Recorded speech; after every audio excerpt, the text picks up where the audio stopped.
문재인 대통령이 오늘 신년 기자회견을 가졌습니다. 신년사를 통해 개헌을 위한 국회 협조를 당부하면서 필요하다면 정부도 국민 개헌안을 준비하겠다고 밝혔는데요. 네, 청와대 취재기자 연결합니다. 성승환 기자.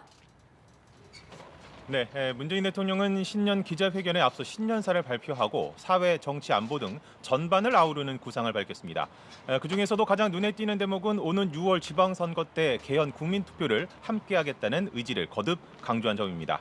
문 대통령은 남은 시간이 많지 않다면서 국회가 책임 있게 나서주기를 거듭 요청한다고 말했습니다. 그러면서 필요하다면 정부도 국민의 의견을 수렴한 국민 개헌안을 준비하고 국회와 협의해 나가겠다고 밝혔습니다. 특히 절차상 따졌을 때 3월에는 발의가 되어야 한다면서 만약 국회 합의를 기대하기 어렵다면 서둘러 정부안 준비에 착수할 것이라고 말했습니다.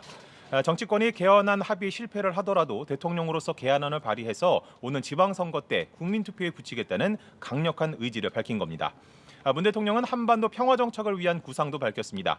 올해를 한반도 평화의 새로운 원년이 되도록 최선을 다하겠다고 전제한 뒤에 임기 중에 북핵 문제를 해결하고 평화를 공고히 하는 것이 목표라고 말했습니다.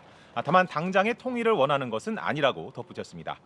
문 대통령은 어제 남북 첫 고위급 회담의 성과를 거론하면서 이제 시작이라면서 평창올림픽이 평화올림픽이 되도록 끝까지 노력해야 한다고 강조했습니다.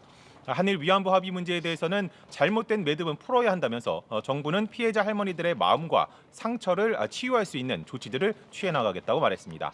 문 대통령은 국민이 체감하는 삶의 질 향상을 위해서 최저임금 인상, 청년 일자리 창출, 노동시간 단축 등을 추진하겠다고 강조했습니다.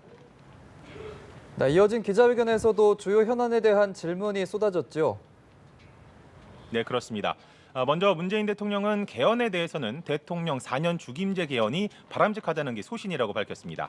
이어 개인 소신을 주장할 생각은 없다면서 개헌안은 3월 중에 발의돼야 할 것으로 생각한다고 말했습니다. 그러면서 개헌 내용 중에서 권력구조 개편이 국회에서 합의되지 않으면 그 부분만은 뒤로 미룰 수 있을 것이라고 덧붙였습니다. 특히 정부 개헌안은 국회 동의, 국민 의견을 반영해야 하는 만큼 최소한의 개헌이 될 것으로 생각한다고 말해 만약 정부가 개헌안을 마련을 한다면 권력구조 개편 부분은 제외가 될 것으로 보입니다. 아랍에미리트와의 군사 분야 협정과 관련해서는 여러 건의 협정과 MOU가 있었는데 그중 노무현 정부 때 체결된 협정만 공개가 됐다면서 이명박 박근혜 정부 당시 협정이나 MOU는 전혀 공개되지 않았다고 지적을 했습니다.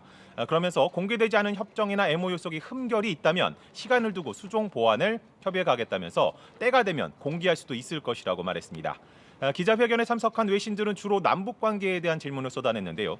평창올림픽 전까지 대북 제재를 완화할 생각이 있느냐는 질문에 독자 대북 제재를 완화할 생각은 지금은 없다고 선을 그었습니다. 이어 지금은 북한이 남북 관계 개선을 위한 대화회장에 나왔다면서 비핵화를 위한 대화회장으로 이어지도록 노력할 것이라고 강조했습니다. 지금까지 청와대 춘추관에서 전해드렸습니다.